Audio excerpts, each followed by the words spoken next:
arrestaron a Pedro, a Juan, y por lo que lo perseguían a ellos, era por hablar en nombre de Jesucristo, porque ellos eran judíos. Ellos hablaban en nombre de Dios, los judíos hablaban en nombre de Dios, Elohim y todo eso, y eso no tenía problema, nunca tuvo. Los fariseos hablaban en nombre de Dios y decían, nosotros somos hijos de Dios. Eso no tuvo problema nunca. Eso nunca tuvo problema, porque eso no era trascendental al nivel de alcanzar la vida eterna. Jesucristo sí. Entonces, cuando Jesucristo dijo, yo soy el camino, ya ahí empezó el problema. Cuando Jesucristo empezó a decir, yo vengo de Dios y yo soy lo que yo hablo, yo soy el que traigo el mensaje directo de Dios, porque de Dios lo aprendí.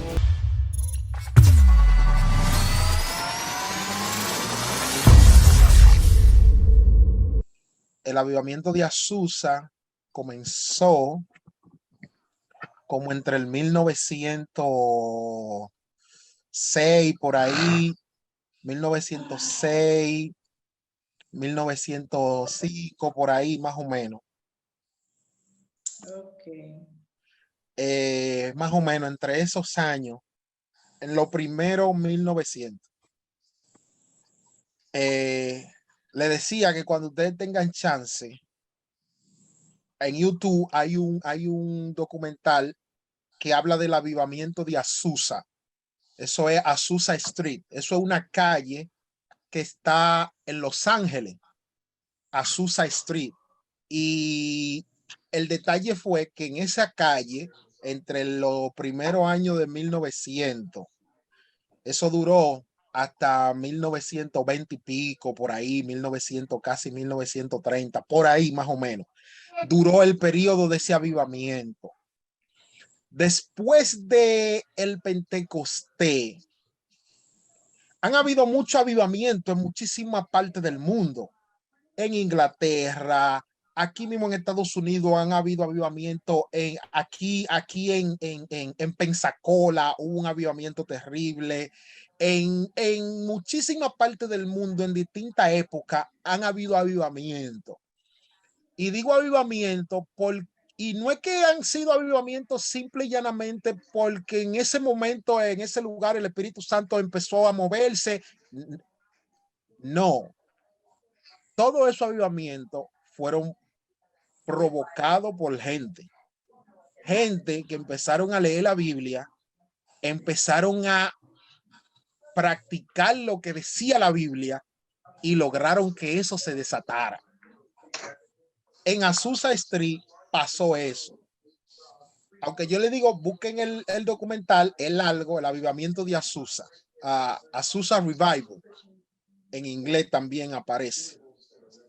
Y ese avivamiento lo comenzó, el que comenzó el sistema, porque eso comenzó prácticamente como estamos comenzando nosotros.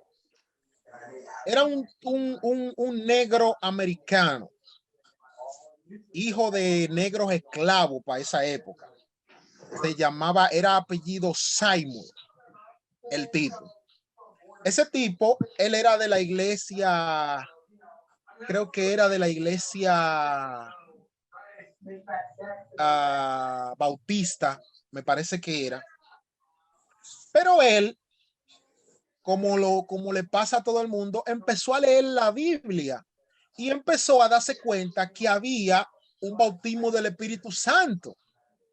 Y cuando él empieza a escudriñar la Biblia y empieza a hablar de eso, de que hay un bautismo del Espíritu Santo, pero ellos se enfocaron mucho en que la evidencia del bautismo del Espíritu Santo era el hablar en lengua.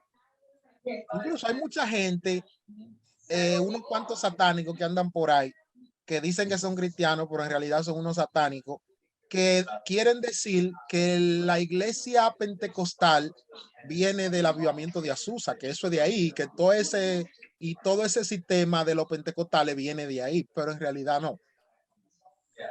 Y ese tipo empezó a enseñar esto, de que la iglesia, la gente tenían que ser bautizada con el Espíritu Santo y que el Espíritu Santo, la evidencia era hablar en lengua. Él vivía en Kansas primero, en Kansas City.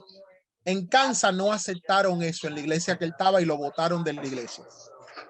Dijeron que eso era una herejía, que no, lo sacaron. El tipo entonces viajó de Kansas, viajó a un lugar, ahí él empezó también, siguió enseñando eso, estudiando, pero después él se fue para Los Ángeles. Y ahí en Los Ángeles, él empezó en la casa de una señora a dar su estudio, a dar estudios bíblicos. Él todavía no tenía el bautismo del Espíritu Santo, pero él enseñaba eso y él creía en eso. Y empezaron a juntarse la gente de ese lugar, Azusa Street. Eso está todavía ahí en Los Ángeles, esa calle. Incluso el lugar donde ellos rentaron un lugar en esa calle. Ese lugar todavía existe y hay una iglesia en el donde ellos después tenían la iglesia en ese tiempo. Esa iglesia está ahí todavía en Los Ángeles. Cuando ellos comenzaron a estudiar, él comenzó a enseñarle eso a la gente y ellos comenzaron a reunirse y a orar. Ellos comenzaron a reunirse, a orar y a ayunar juntos en la casa de esa señora. No recuerdo el nombre. Y ahí ellos comenzaron. A medida que se fueron reuniendo más personas, después ellos buscaron un lugar, una tienda, algo que estaba como abandonado. Ellos lo prepararon ahí, y ahí empezaron a reunirse. Cuando ellos comenzaron a buscar esto, porque ellos empezaron a leer la Biblia, vieron que el bautismo del Espíritu Santo era real y que el hablar en lengua era parte de la evidencia, según como ellos lo pudieron interpretar. Ellos comenzaron a buscar eso y a orar todos los días, y a ayunar todos los días, y pedían eso, y lo pedían. Y el Espíritu Santo vino y empezó a bautizarlo. Incluso Seymour, que era el propulsor de esto, del grupito que comenzó, del pequeño grupo que comenzó, él fue casi el último que el Espíritu Santo bautizó. El Espíritu Santo empezó a bautizar a los otros que él le estaba enseñando primero y después lo bautizó a él. Entonces, después que el Espíritu Santo lo bautizó a ellos empezaron una iglesia ahí mismo. Esa iglesia era 24 horas, no cerraba. Estaba abierta las 24 horas del día. Ahí siempre había gente orando y ayunando. Hasta que llegó un momento en donde en ese lugar comenzaron a ocurrir los milagros más impresionantes que han pasado en la historia de la humanidad del año 1900 para acá. Del año 1900 para acá no ha habido todavía otro lugar en donde hayan ocurrido los milagros que ocurrieron en ese lugar de Azusa Street. Eso es algo impresionante lo que el Espíritu Santo hizo con un grupo de campesinos, porque eran campesinos toditos. Es más, para llegar a ese lugar, la gente no hay tanta, hay evidencia y hay cosas, pero en ese tiempo no había tanta evidencia porque las cosas que ocurrían ahí a los meses era que en las grandes ciudades se venían a dar cuenta que llegaba un periódico meses después, porque para llegar a ese lugar nada más había un ferrocarril que pasaba por ahí, que pasaba por ese lugar, y la gente, si venían de otro país o de otros lugares, tenían que coger barco y duraban meses. Estamos hablando de 1900. Duraban meses para que un barco llegara por ahí y después coger un ferrocarril que llegaba hasta ese lugar. Miren, cuando ustedes vean ese documental, en ese documental, ahí bajó una gloria tan grande. Ahí bajó una gloria tan inmensa. Miren, ahí ustedes van a ver en el documental testimonio de gente que en la iglesia, delante de los ojos de todo el mundo, el mismo pastor Seymour, hay un testimonio que él primero fue con una persona que le faltaba un pie y después con un tipo que le faltaba un brazo. Un tipo que había sufrido un accidente en una factoría que había ahí en ese lugar y le había mochado el brazo desde el hombro. El tipo no tenía el brazo. Y ese pastor ahí en un culto en medio de la iglesia, de los milagros que se habían, ese tipo fue. Y en medio de los ojos de todo el mundo, en segundo el brazo le salió completo. Delante de los ojos de todo el mundo. El brazo empezó a salir, le empezó y le salió el hueso. Después empezaron los tejidos, que tendones, que bululum, hasta que se llenó de carne y se le salió su brazo entero. Pero a un tipo que también que le faltaba una pierna le pasó lo mismo en medio de un culto. Alante de todo el mundo, él empezó a decirle que creciera. No di que esto que hacen gente que lo hace Dios, que di que un pie más corto que otro. No, no, no, no, no. Fue que la gente vio cómo salió un hueso de adentro y se extendió hasta el largo del pie. Después empezó a salirle tendones desde adentro y se extendió hasta la parte de adelante. Después empezó a cubrirse de piel hasta que el hombre tenía su pie enterecito. Santo Dios. Ahí habían unas mujeres que jugaban con los tumores de la gente. Habían unas mujeres que agarraban, había una en el documental que ella, la gente, tú sabes, eran campesinos, 1900, ahí había muchísima gente sin dientes. Y cuando llegaban la gente sin muela, dientes que le faltaban, esa mujer de juego, dice ella agarraba y le decía, abre la boca. Y le decía, te voy a poner 2 muelas atrás, ¡pam! Y de una vez le salían 2 muelas. Te voy a poner 2 más arriba, ¡pam! Otra en la esquina, ¡pam! Otra más para adelante, ¡pam! Otra muela más para arriba, ¡pam! Y se le llenaba la boca de diente a la gente. Muerte la risa hacía eso esa mujer. Habían otra que la gente que iban con tumores, esos tumores se caían al piso.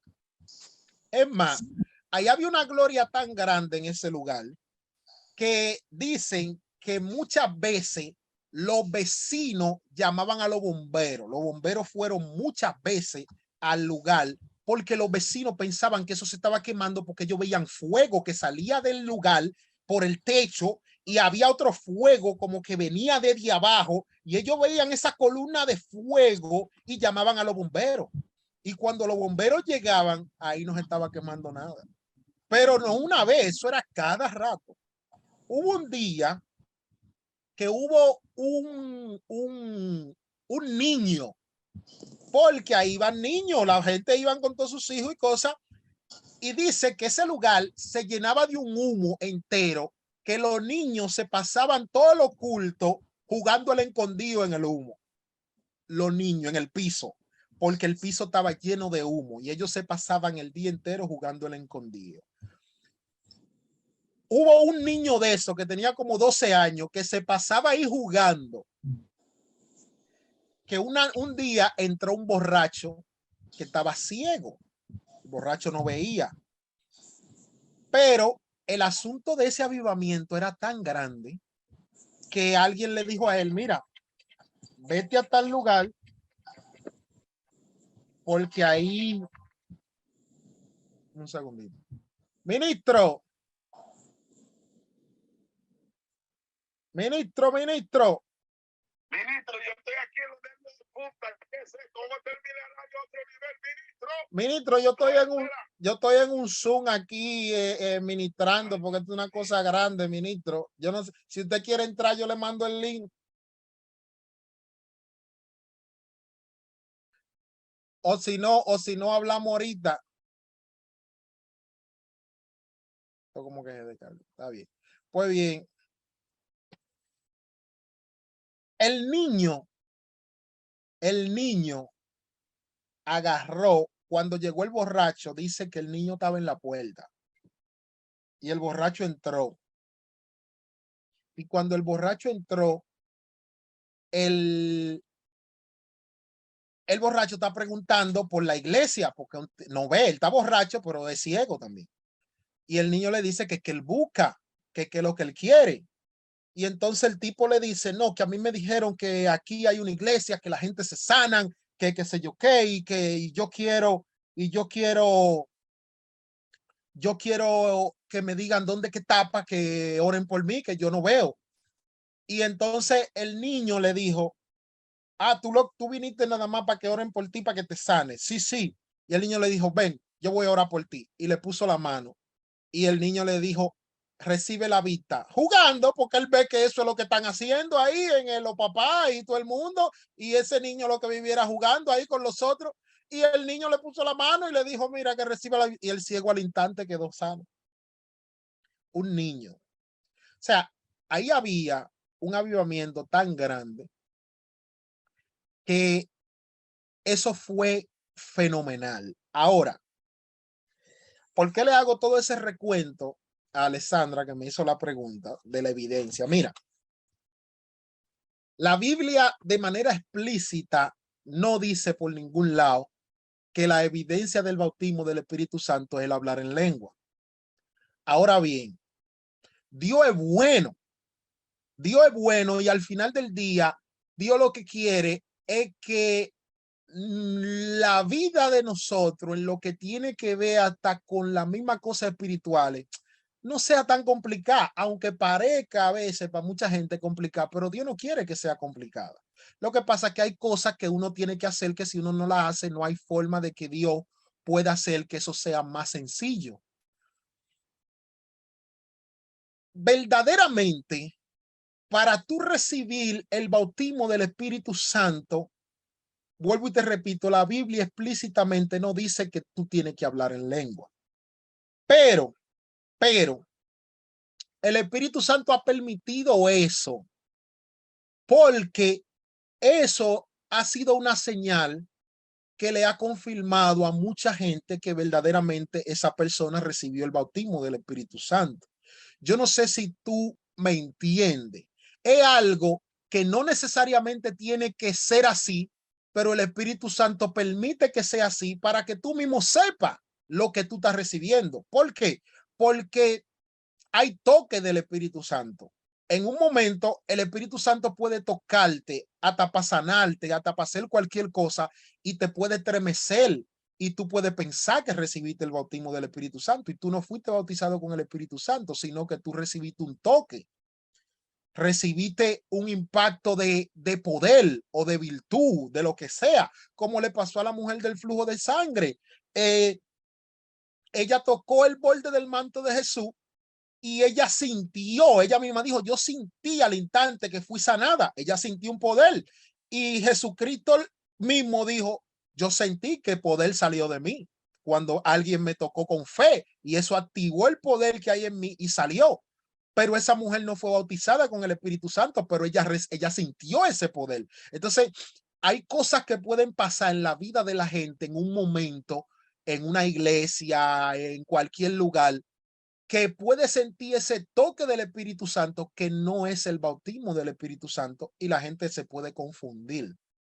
Porque el bautismo del Espíritu Santo es un acontecimiento que si bien hay gente que ha recibido el bautismo del Espíritu Santo y después se han descarriado, puede pasar, porque la libertad Dios nunca te la quita. Tú siempre vas a tener libertad de decidir. Pero cuando una persona recibe el bautismo del Espíritu Santo, la probabilidad de que vuelva atrás se reducen a un mínimo de que tiene que ser que esa persona no pertenezca a este camino. Tiene que ser que esa persona no pertenezca a la salvación para que esa persona se devuelva. Porque ya cuando tú eres conectado con eso, tú ves que Jesucristo le dice a sus discípulos, no salgan de Jerusalén hasta que sean investidos con el poder del Espíritu Santo. Hasta que yo no le envíe eso y eso venga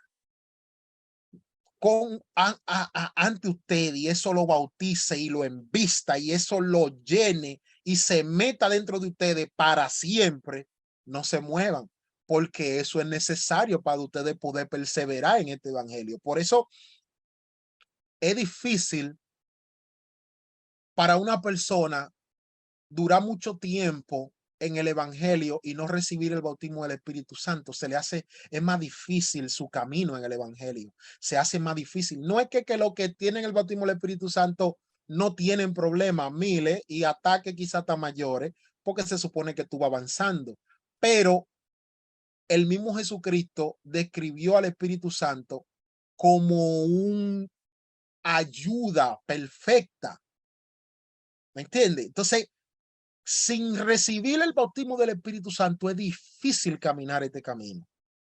Por eso es que ese siempre ha sido un problema para mí con muchas iglesias que no enfatizan en eso. Si hay algo que una iglesia tiene que enfatizar todos los días, desde que se abre la iglesia hasta que se cierra, es que cada vez que aquí se abre esta iglesia y la gente empiezan a llegar aquí, alguien tiene que salir bautizado del Espíritu Santo, porque eso es obligado. Si Jesucristo le dijo a los discípulos, conviene que yo me vaya. Oye, tú estás oyendo lo que le dijo ese tipo. Oye lo que Jesucristo está diciendo. Jesucristo le está diciendo a ellos, es necesario que yo me vaya para que venga el Espíritu Santo. Entonces, si Jesucristo le está diciendo a los discípulos que lo mejor que le puede pasar a ellos es que él se vaya para que el Espíritu Santo venga, entonces tú me vas a decir a mí que tú no vas a hacer énfasis en lo más grande que se le ha dado a la humanidad. Amén. Lo más grande que se le ha dado a los hombres. No hay nada.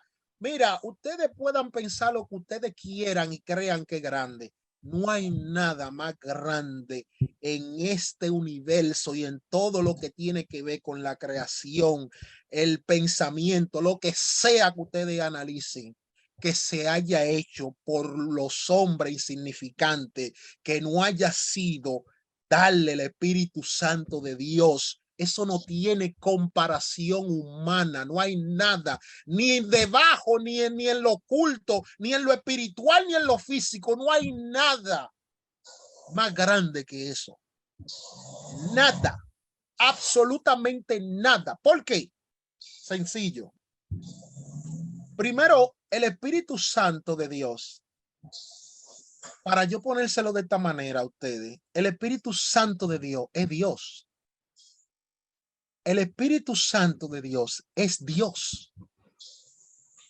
No hay nada diferente en poder y autoridad y en dominio entre el Espíritu Santo de Dios y Dios, porque Dios es espíritu. Cuando Dios dice, Jesucristo dice, incluso Jesucristo dice, que ustedes hablen en contra de mí, se le va a perdonar a ustedes, pero hablen contra del Espíritu Santo, no se le perdona a nadie. El Espíritu Santo de Dios es el que hace todas las cosas sobrenaturales y de poder. Todo él es que lo hace. Todo él es el que tiene la manifestación de poder en el mundo físico y espiritual, en lo que se ve y en lo que no se ve, en lo que existe y en lo que no existe. Él es el que tiene toda la manifestación de poder. Él. Jesucristo manifiesta poder a través del Espíritu Santo, porque el que manifiesta todo el poder es el Espíritu Santo. Más nada. Más nada. Él es el que manifiesta el poder de toda la forma que tú la puedas imaginar. Más nada. Cuando se creó la tierra, Dios Padre hablaba donde Él se encuentra y el Espíritu Santo a través de Jesucristo creaba, pero el Espíritu Santo a través de Jesucristo creaba, pero con él, porque él es el que manifiesta el poder. Él es el que materializa todo lo que existe y lo que no existe. Él es el que saca de donde no hay para hacerlo material. Él es como la rueda creadora de todo.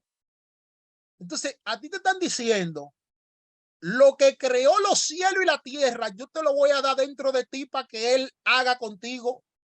¿Tú estás entendiendo? Yo no sé si ustedes están entendiendo lo que yo les estoy explicando. Entonces, ustedes ven En cualquier momento me Amén. pueden interrumpir, me pueden preguntar. Amén. Y a mí yo me corro a veces. Esos temas son muy emocionantes para mí. Ustedes ven que, y lo vamos a ir viendo en el estudio bíblico, miren, la vida de los seres humanos, la iglesia, todo, se tiene que manejar por la Biblia. La Biblia tiene que ser el espejo que guíe a una iglesia, que guíe a un hombre, que guíe a una familia, que guíe a todo el mundo. ¿Por qué? Porque tú debes de actuar como actuaron los demás. ¿Por qué te digo eso? Cuando la iglesia se forma en el Pentecostés con los discípulos y los que seguían a Jesucristo en ese tiempo, automáticamente la iglesia comienza a predicar fuera de Jerusalén. La Biblia enseña que automáticamente la gente se convertía, aceptaba el evangelio de Jesucristo, porque esa es la diferencia en ese tiempo. Los discípulos, por eso ayer todo el énfasis y todos estos días, todo el énfasis va a ser Jesucristo, porque a quien ellos predicaban era Jesucristo. Quien le traía problema a ellos era Jesucristo, no era otra cosa. Por lo que arrestaron a Pedro era por hablar en nombre de Jesucristo. O sea, ustedes ven que lo que yo le estoy diciendo a ustedes y el énfasis que yo estoy haciendo, no que yo me lo estoy inventando, no es que yo quiero aquí que nada más, no es que ahora nosotros vamos a hacer solo Jesús y cosas, no, no es eso. Es que la Biblia lo enseña. Por lo que arrestaron a Pedro, a Juan, y por lo que lo perseguían a ellos, era por hablar en nombre de Jesucristo, porque ellos eran judíos. Ellos hablaban en nombre de Dios, los judíos hablaban en nombre de Dios, Elohim y todo eso, y eso no tenía problema, nunca tuvo. Los fariseos hablaban en nombre de Dios y decían, nosotros somos hijos de Dios. Eso no tuvo problema nunca. Eso nunca tuvo problema, porque eso no era trascendental al nivel de alcanzar la vida eterna. Jesucristo sí. Entonces, cuando Jesucristo dijo, yo soy el camino, ya ahí empezó el problema. Cuando Jesucristo empezó a decir, yo vengo de Dios y yo soy lo que yo hablo, yo soy el que traigo el mensaje directo de Dios porque de Dios lo aprendí.